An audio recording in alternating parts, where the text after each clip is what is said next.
நாங்கெல்லாம் உங்களுக்கு நண்பர்கள்னா அப்புறம் ஏன் சார் கரூர் விஷயத்துல ஏன் மேல பழி தூக்கி போட்டீங்க?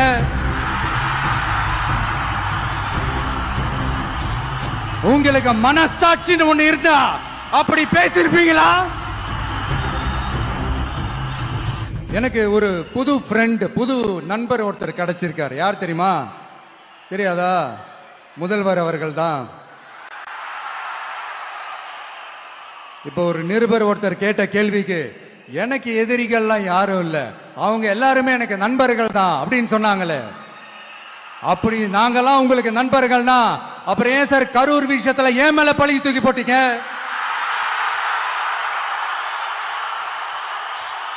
உங்களுக்கு மனசாட்சின்னு ஒண்ணு இருந்தா அப்படி பேசிருப்பீங்களா?